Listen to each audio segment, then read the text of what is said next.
all these proteins that you could get from salmon. Mm-hmm. And I mentioned 2 recipes in terms of salad, Mm-hmm. a Vietnamese style salad, and also a just normal soup. It's called super salmon salad, Mm-hmm. with smoked salmon and avocado and herbs to taste. And I think with all recipes, we kind of give a little bit culture twist, don't we? Within us anyway. Yeah, kind definitely. And I sometimes like up it with a bit extra chili or herbs or whatever you do. So it's like a fusion between different cultures, really, isn't it? It is actually, you're right. That's what we tend to do. We tend to add our own Eastern or Pakistani spices to it and put on the spice and haldi. Yeah, Yeah, I think to definitely. make it into Pakistani dish instead. Yeah, a salmon curry, huh? So bringing it back to the benefits of salmon, though, it's a very healthy fish and it's high in omega-3. Omega-3 is actually the good oil which is beneficial for our heart and for our cholesterol levels as well. So it's the good cholesterol and the good oil in that fish, and it's also good for our cognitive ability as well. So that's where the selenium comes from as well within that. And another recipe that I came across was maple miso Dijon salmon. And sounds that's really nice, that does. it does sound really nice. It's actually cooking the salmon using mustard seeds and maple syrup in there as well, and some Dijon, leaving it in there to marinate, and then pan frying it, and just having it on some plain boiled rice or noodles if you wanted. Yeah, I think that's what I like about salmon, because it's so easy to do. You can kind of, there's so many recipes out there, and you could kind of twist it to to your own particular palate. That's right. Yeah. Yeah, that's right. Did you know you could even barbecue salmon as well? Yeah, you can, but you have to be very quick on there. You can't leave it the way you'd be doing chicken. Yeah, It'd so probably just disintegrate, wouldn't it? yeah. So what you do is you marinate it, and then you put it in some foil. Oh, So you okay, put it yeah. into the foil, and then you put it on top of the barbecue on the grill, and that'll allow it to cook through. And that's how I cook it. And I leave the skin on as well, and so the skin gets kind of nice and crunchy at the bottom of the barbecue as That well. sounds really nice. Yeah, I'll try that. I yeah. will do. Yeah. Yeah, I think if the weather's good, we could do another barbecue, couldn't we? Yeah, definitely. So, okay, so I just want to introduce our guest today. It's Asifa Malik. Assalamu alaikum, Asifa. Thank you for joining us in the studio again, mashallah. No, don't be silly. I'm sure you have, but we didn't get to quite finish off the last session. Yeah. So if you could just do a recap on yourself then, please. Yeah, I came in, I think it was a couple of weeks ago. It was wasn't now, Yeah. yes. And I was just discussing how sort of my educational/career path has gone. So I did went to uni, did a degree, did a master's, and decided that wasn't going to give me a career. And I just fell into becoming a probation officer. At the same time, I got married, qualified, had my kids. And then because I've got my middle son is disabled, as a family we made the decision that I would sort of step back. And at the same time I was going to expect my third baby, so I was like, I don't want to go to work. It's going to be and that's like career in itself. Like I just mentioned to you before we come on air, that as a mother we juggle a lot of we have a lot of hats on, I think. I think so, and I think we sort of briefly mentioned it last time. It's not recognised, and a lot of the times what we say is I'm just a housewife, or I'm not. just a stay-at-home mom. You wouldn't say I'm just a probation officer, or I'm just a teacher. No. But we put that in front of sort of being a homemaker, and it sort of devalues what you're doing. And I think for me, because it was just a housewife, I struggled with that for a bit.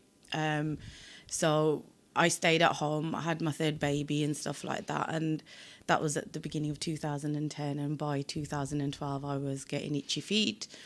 I was extremely bored. And I was like, I need to do something. Yeah. So my husband had started to, he'd done an access course, and he went and did radiography. And he sat there and he was like, there's all these allied health courses. Why don't you pick one? And I'm like, oh, I can't go back. They're going to laugh at me. And he was like, no, go on. He goes, you can do it part-time. So I looked into speech and language therapy. Obviously, with my son being autistic, it was something that I thought was going to be really beneficial to us as a family, but also to the wider community, Yes, not just Pakistani, not just Muslims, but just generally. general community, It was, yeah, definitely. Because obviously there's a lack of speech and language therapists in the NHS. There's extremely long waiting times as well to get a speech and language therapist. And a lot of families are going private, and it costs a huge amount. So I did my access course at college, which was brilliant. Bought myself a new pencil case and everything. I'm excited. That was That's the best. Yeah, that's the highlight of the course, isn't it? Listen, and Buying the amount stationery. of highlighters you can get now. I was like, bro. I think, my kids are like that as well. It's like your first day of school, isn't it? I was honestly, Yeah. and then I bought all myself some beautiful handbags and everything. So I got alhamdulillah, I got through the access course, went on, and I was going to do it part-time. So I started September 2014, and this would have been my last. Yeah, I would have been, had it worked out, I would have been graduating at the end of this year. I spent 3 years at university, so up until 2017/2018, and it just became really apparent that it wasn't working with our family dynamics. My son was getting older, more extreme behaviour, very aggressive, very violent. And with the way that the severity of the disability that he has, it was really difficult to try and manage getting everybody ready, getting them to all their schools on time. So you have 3 different schools, different timings. And it's not always fair to sort of expect, your extended family, sort of like my siblings or my nephews and stuff like that, to step up because I chose to go back to university. So I technically completed half the degree. Okay. I got a lovely certificate for the first bit, so for completing level 4. Yeah. So I've got a certificate in communication studies, I think it is. So that's been filed away. But I think this time round, for me, I realised that actually I wasn't going to be just a stay-at-home. I wasn't going to be just a homemaker. And I think we were talking before the break about self-esteem and the labels we put on ourselves. Yeah. And we keep thinking that, we're not capable of doing something, or we're just doing something and it's not good enough. Yes. Because we are worst critic, like I And- said. yeah. And, we need to kind of break away from that. And we were talking about positive affirmations. Yeah. Yeah. I think a lot of it is with sort of society and culturally, and I'm not singling out any culture, because let's be honest, within sort of this country as well, we still look down. No, you do, totally. I think relating with you though, Asifa, you were saying just prior as well that you've been out of work for 10 years, wasn't it? Yes, that's right. And you're thinking, I'm not thinking... contemplating, just discussing. Yes. The possibility. The possibilities. I get bored very quickly, Yeah. and I can see that's something that my kids have picked up on. So prior to going back to university in 2012, I got licensed as a Zumba instructor. Oh, okay. I've got there's many hijabs to me. So I was like, okay, so I'll do that, which was absolutely amazing. It was so much fun. So I love Zumba anyway. So I really enjoyed sort of teaching the classes and stuff like that. But the truth was, it wasn't mentally challenging. And I genuinely felt like I had lost the ability to have an intelligent conversation or to even write something. So when I went back to uni, it was brilliant. However, I realised I don't think I want to go back to work because of the way that my child's disability is. Yeah. I don't want to put that additional pressure on myself. And alhamdulillah, we're in a situation where I don't really have to go to work. Okay. Do you know what I mean? I know that there's many families out there where they have to have both parents working, and, fully respect that. And, I take my hat off to all those women who are running their households and going out and going to work, because it's so hard. It Yes, is, yeah. it is with 3 kids. Yeah. Can I just ask you, Asifa? So you're saying that you're happy at home and you're enjoying it. Do you not have days where you think, okay, I'd like to have the one odd day where I go out and do something different? I love going out. So my sort of therapy is going and bugging my friends. All right. And Yeah. I know where you're coming from, and I think. So doing stuff like this, I'm very involved with my son's school, so I'd become a governor for a while and things like that. I enjoy things like that. So Yeah, I think from a mental aspect, you see, because a lot of us women, we have our qualifications. I mean, myself, I'm a homemaker as well. Yeah. And I've recently only just started to get back into teaching myself as well. Okay. And I found it quite challenging. Yeah. And I did, like you were saying as well, think that I'd lost my intelligence.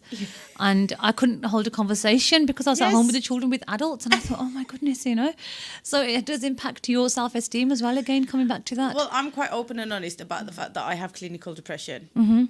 that's not something I brush under the carpet. I'm, you know, sort of, I'll speak about that because I think, again, that's another taboo subject and it's probably another show that we need to do on. Yeah. So for me, I've figured out what my triggers are and I've also put in a lot of different strategies in place. So one of them was I started baking and it was literally sort of 6 years ago. My son said to me, he goes, we moved house and the kitchen was slightly bigger than the other one that we'd had. And he goes, I really want a chocolate cake. And I was like, okay then. I've never baked, but okay. So I went to Sainsbury's and there's other supermarkets available. And I sort of spent about £100 thinking, this is it, Mary, here we come. And I made a chocolate fudge cake. And I was so chuffed with myself. Oh gosh, you did really well. Oh, if you'd seen the Facebook post, I was like, yes, it tastes as good as it looks. It looked absolutely... Yeah. It looked fine for an amateur. So I started doing things like that. So now that's something that I've sort of focused on more. I do my baking. I find that extremely therapeutic and really relaxing. So in reflection, then that's something that's helping you cope being a homemaker as well and being at home. Yes. I mean, you can make a career out of it. I mean, people bake from home all the time. I'm doing it. I am on sort of, you know, working and getting a customer base. And what I love is just being able to experiment with different flavours. So I know you guys were talking about salmon, weren't you? Yeah. Oh my God, I love salmon. Yeah, I've seen salmon is amazing. You can do a curry with it. Yeah. Just make sure. I don't like the skin as much. Yeah. So you can just chop it up, marinate it with some yogurt, ginger, garlic, and some turmeric and paprika. Yeah. And then just make your normal sort of curry base. Yeah. It's really, really versatile. So for me, I think recognizing that I need to make sure I kind to myself. So I took a break even. I took a break from baking just because I thought, you know what, I was baking consistently. So the last time I'd come in, I had like orders. I've just finished something now, and I was like, oh my gosh, I can't. I've got to be kind, like you said. Yeah. But I mean, alhamdulillah, I think I'm in a place now where I'm 41, and looking very good for 41. thank you very much. Thank you very much. Thank you very much. It's all the salmon that I eat. The camera's angled that way if you want to show your face. Oh, it doesn't matter. All my family, they know. They're going to go see me later anyway. What I realised is that I don't like living up to people's stereotypes. I don't like to fit in a box. So I'm a complete sort of rebel, as it were. I mean, I scared my father when I was a teenager. He was really worried about me, but alhamdulillah, he's okay. It's still going stronger. He sometimes still has those moments where he kind of looks at me and is like... He said, you know, I'm doing something different now. He's like, I can't believe you're normal. I think because I've always wanted to push those boundaries. So for me, I want people to realise that having a degree doesn't mean anything in the grand scale of things because it's a piece of paper. It means you've attained a certain level. And while I'm extremely lucky with the experiences that I've had and the fact that I've been able to go and get all these letters after my name, it doesn't mean that I'm a better person. And I think a lot of the times we give ourselves these sort of false sort of belief that having this piece of paper somehow makes me better than you know the people that I went to primary school with. Yeah. And coming back to Islam, though, even the Prophet Muhammad Sallallahu Alaihi Wasallam said, you respect people of all walks of life, of all different backgrounds and of all different ethnicities and education levels as well. Exactly. And it's your character. And I think bringing Islam into it, the fact of the matter is, as a woman, to be a mom, Jannat is at our feet. Yeah, that's the most amazing thing. What do you need? Exactly. And I, like with my mom always finds it weird because I'm not that maternal, even though I've got 3 kids. So my mom was like, I really don't know how you can leave your kids. And I went, Mom, really easy. Look, there they are. They're safe. They're with their dad. And I'm going to go off on it, like if I go on a day trip to see my friends. Yeah, but you know what? In all honesty, as a homemaker, I think women who are in that situation, a lot of people out there think and assume that, oh, it's okay, you get a break when you want anyway. But I think for us being at home, it's a constant thing. Don't you think there's a bit more pressure as well? Because it's like, well, you've been at home all day. What have you been doing? Questions. Mate, sort of. listen, if I want to have a nap, I've got a blanket on my sofa. I ain't lying to you. Yeah. And alhamdulillah, my husband isn't that type. Yeah, that's the way it should be. Yeah, exactly, alhamdulillah. But there's some women out there who don't have that situation. Yeah, alhamdulillah. You know, and that's not, you know, and so we I have think to... it's for us... sorry. I'm quite sort of, I get really passionate about this. I think it's for us as women, we have to remember the whole concept of sisterhood in Islam, not just for Muslims, but also for non-Muslims. Exactly. And as women, you know, we hear about empowerment, we hear about feminism and all this and all that. The fact of the matter is, we should encourage women to be happy and content with the path that they've chosen to take. So if they're working, we shouldn't say, oh, but you've got kids. Yeah, but you've I'm got a doing that. husband." I've got a full-time job and I've got 3 kids. So it's like, you know, when you say you switch off, I never switch off because, You don't? you know, you're doing like 2 jobs instead of 1. Do you know I what think mean? that. I think that's Yeah. true because you're going to come home from Yeah. work. And then I'm doing You're that still- household stuff. exactly, there you Yes, go. it's 12 o'clock Yeah, anyway. I think we shouldn't be so judgmental on one another. Exactly. And I I know. think that, like I said previously, there's so much pressure. So like I've heard some people say, they're like, oh, but you've got this education, so why don't you go out and work? Because I don't want to. And unless you're paying my bills, you've got no right to comment on what Yeah, I'm but the doing thing with is, my that's your life. personal choice, what you do. That's And it. it's respecting that. Yeah, and also like we mentioned earlier, we were saying that we kind of think that, you know, just because you've done chosen a particular path, career path, that's be all and end all, and it's not. I No. mean, and you're so many things, and it doesn't mean you need to stick to that. Stick to that, no, Yeah. precisely. I So think even with teaching, if I wanted to, you know, go into a different avenue, I could go into counselling, and I Yeah. could go into become a mentor, I could, Yeah. you know, Or you could educational just- psychologist. Yeah, you could There's- just think, you know what, I'm going to sit at home and watch daytime TV. It's or even absolutely do fine. that, yes. Yeah, And which would have- be a yeah. blessing. Listen, I think for me, it's my mental attitude has changed. I think I fell into that whole hype where we were led to believe that we can have it all. And I don't care what anybody says, you're never going to be able to have it all. It's so difficult to try and do that. And these are society's expectations. Yeah. We're living in a world now where everything is on social media, but it's not real. Yeah. I can show you a different angle of, take a picture and it's a different angle. You're not going to see everything that everything that there is to see. I only let you see what I want you to Yeah, see. exactly. And we shouldn't fall into that. Okay. Okay, so I was going to say, you know, in terms of self-esteem, which we were talking about earlier, and careers, do you think your self-esteem has changed over the last 10, 15 years? Do you think as you've matured, your self-esteem gets better? Or as a young woman, did you have a greater self-esteem than you do now? I think if you ask my family, they're going to say I've always been very self-confident and self-assured. And I think it's not been my self-esteem that's ever been an issue. I think I'm amazing. No, good. Alhamdulillah. Mashallah, I am. alhamdulillah, I'm yeah. like, I say this How- regularly to my husband, and I'm Yeah. like, you know, you really should give more sadaqah and do more nafal because You've got such you- a wonderful wife. you hit the lottery. And he's like, do you know what? And then we used to watch this like program about plastic surgery, and they used to do this whole makeover. So I sat there and I went, I would get this done on you, this done, this done, this done, this done. And he goes, what about yourself? I said, a bit of lipo and that's it. I'm all right. Zanab, what do you think about your self-esteem as a child or? I think it certainly has grown.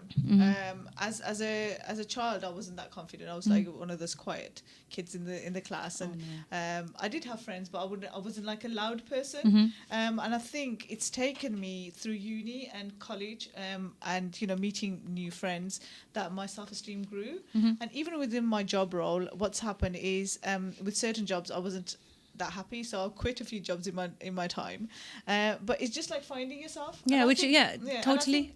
I think with myself it's grown. As I've as I've matured, it's grown. And as a youngster, the self-esteem wasn't there because I was kind of like a reserved person anyway, which I am a little bit.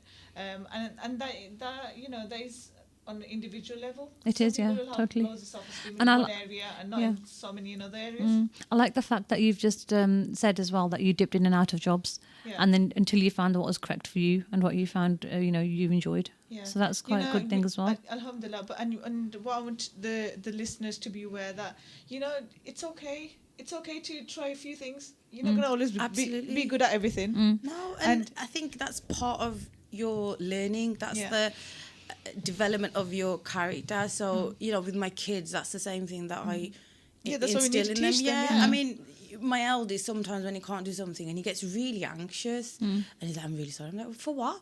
Like, all right, yeah, and don't Yeah, matter. exactly. You know, like And YOLO like this. yeah, it's part of increasing their self-esteem as well, though. Like we were saying at the beginning of the show, challenging yourself. So when you are challenging yourself and your comfort zones and you're breaking out of those, so Yeah. you're trying these barriers and you're trying these challenges, and that inshallah, that in hindsight will increase your I self-esteem. think as we get older, and I think that there does get a point where you just think, you know what, I really don't care what people think. And I think for us as parents, as sort of, raising the next generation, as it were, we have to instill in them that people are going to say things no matter what. So Exactly. when I restarted and I went to do a speech and language, and somebody said, are you ever going to stop studying? And I was like, it's got nothing to do with you though. Yeah. And I just laughed and I went, no, because I love it and I'm really good at it. Actually, thank you very much. Even the Prophet, peace be upon him, he said, you gain knowledge from cradle to grave. That's it. You're continuously learning. You're always anyway. learning. That's all. Like my mum, mashallah, she's 72. I forgot then. 72, mashallah, and she's relearning the Quran, so her tajweed is better. And I look at her and I think, and she always says to me, sometimes she gets really upset because her self-esteem isn't brilliant. So I always say to her, she's an amazing cook, right? She raised 5 of us children. She used to help my dad in the shop. She used to sew clothes as well. She still sews my clothes, and I can't even put a button on. And she's gone back and she's learning the tajweed for the Quran. Years ago, she sat a GCSE in Urdu. Years ago, she drives, so she's not allowed to drive now though. And she's mashallah, like, do you know what I mean? And I looked at her and I went, a lot of things. I know. I think with our mother's generations, a lot of them are like that. They have a very low self-esteem, and I think it rubbed off on the children as well. Though I think, mashallah, that didn't affect you. No, you're saying. She's like, she looks at me, she's like, I really don't know where you came from. But it's good, mashallah. It's good to have that, So we have to make sure now in our children and in the future generations that we instill the self-esteem so they can go on to do and think that they can just break the world. They can do what they like. Yeah, it's about respect, isn't it? Yeah. It's teaching them you respect yourself. You respect others, and the way that we respect is going back to what our deen teaches us about being honourable, about being honest, and instilling those characteristics rather than saying you need to have a degree, you have to go to this university, you have to go this career path. That's not gonna. I've met people. You need to help people find themselves. There you go. Definitely. To find themselves. So, and also, like we mentioned earlier, saying that using hopeful statements, like with your mom, you're using really positive statements. She's to amazing. encourage her. And I think we don't do that enough. We No. don't praise people around us enough. Yeah. And sometimes you need to just give them that extra nudge, maybe. Well, what I realised with my children is I tell them I love them every single day and I give them hugs. And I'm not a huggy person. I really don't like that. But with my children, and especially my eldest who has dyspraxia and is awaiting a diagnosis of autism, but he's in mainstream education, when he does something, I'm like, oh my God, that's amazing. Because he's so intelligent and so amazing at loads of stuff. But he has these little challenges. And you're like, it's okay. Nobody's perfect. if you don't mind me asking you, Asifa, it's a personal question. Go on. Was your mum hugging with you as well? Oh my God, my mum's a massive hugger. So what happened to you then? I'm quite surprised, I'm like actually. my dad. I'm like my dad. I think a lot of people will probably know Uncle Wally, but I'm like my dad, and I'm like, mate, just there's your space, there's my space. I'm a bit like that as well. I'm. And my mum was quite huggy. So She was your mum huggy as well then? Well, my mum wasn't huggy at all, and that when my children initially touched me, I remember my daughter when she was 6-7 months old roughly, she was in the bed behind me, she turned over and tapped my back, and it was such an odd sensation. I thought, oh God, I thought, what's that? And it took me time to adjust to getting used to hugging my children and giving them that empathy, and they want that cozy factor. Yeah. But what I also noticed with them, the more I was doing it, the more their self-esteem was raising. It makes a massive, massive definitely difference, I does. think. Yeah. My uncle reminded me, he goes, the power of touch. So like I said, my middle son's autistic, and he's limited in his words and stuff like that. So he, especially with lockdown and everything, all these things changing, and he's mashallah 14, taller than me and really strong. And he gets gives you really tight hugs. Oh, forget tight hugs. He kicks the crap out of me when he's having a meltdown. So when he's aggressive and bachara, he gets to this crisis point, and at that point he can't regulate his emotions. And I was like, I really don't know what to do. And my uncle just, when he said the power of touch, so what I've started doing is just stroking his face and just reading, so like, reading just to calm myself down and just try and sort of calm the whole situation. And alhamdulillah, it's worked really well. My mum's extremely maternal, and she doesn't know why my sister and I are not. We're quite happy to be away from our children. We're not really the huggy kissy sort of yay go parents, but I work harder at that, because I think I have got 2 children who have got additional needs. Yeah. One quite severely. I think it's extremely important. My brother is amazing.